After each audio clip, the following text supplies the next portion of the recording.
Sasa iko haja gani kukataza watu kulima mahindi alafu tunaenda kutoa mahindi ng'ambo? Ni ujinga si ujinga? Ni ujinga si ujinga? Deputy President Rigathi Gachagwa's proposal to reintroduce the Plantation Establishment for Livelihood Improvement Scheme has come up against quite a number of criticism from Kenyans. Something he now says he was misquoted for. I did announce to the people of Kenya that we have a serious program on afforestation. There is a lot of land within the forest reserve that has been earmarked for tree planting, and we are going to mobilize farmers in this old spirit to assist us to plant new trees in those areas that have no trees and take care of them as they farm until the trees are of age, and then the forest can continue growing. So when you twist it that we have said we are going to bring the farmers to come and farm in the forest, that is in bad taste. What we are doing is afforestation to add our forest cover.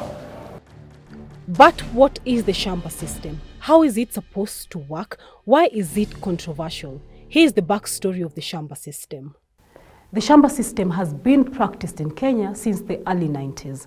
That's about 100 years ago. So how this worked was, with permission, farmers were allowed to move into degraded forests to tend and plant trees while they cultivated their crops.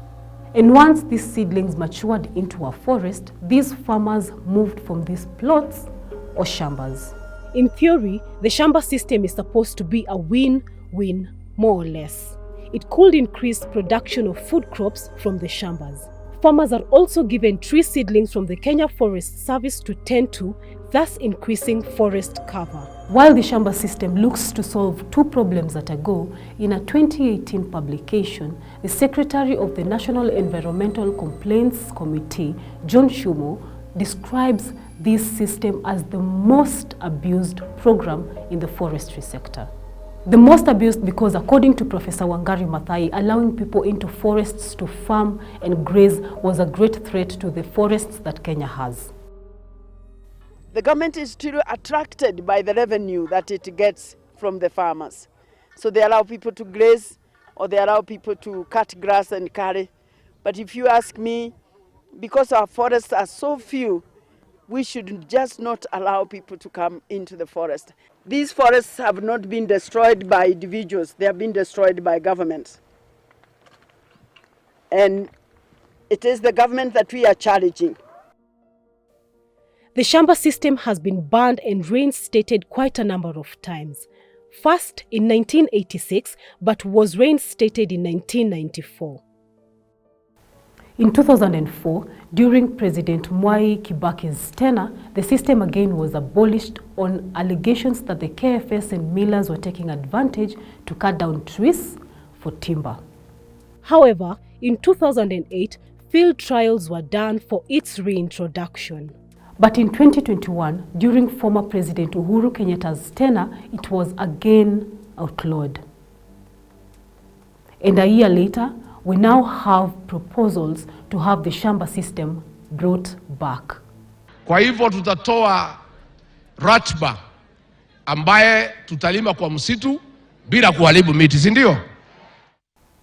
Still, with the risks of logging and deforestation that have been experienced in the past, theoretically the Shamba system should be mutually beneficial to the government and the farmers who are custodians of these forests.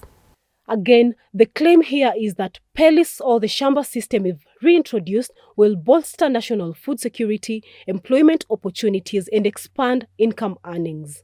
The Kenya Forestry Research Institute suggests that the lands under the Shamba system contributed 14 billion to the country's economy. It also shows that the areas under this system of cultivation increased from 2,933 hectares in the financial year 2010-2011 to about 9,939 hectares by 2012-2013. Suggestions that, if reinstated, the areas under the Shamba system will grow. But to have a perfect shot, the government should weigh the risks against what the benefits have to offer. On the other hand, satellite imagery shots show decline in forest cover between 1984 and 2016 for selected forests. That's the dilemma on Kenyans' hands. Trust a system that has failed before and possibly reap the benefits, or search for another way to build food security. Is there anything you spotted on the internet and you would like checked? Please let us know about it. Meanwhile, check this and more on our social media handles.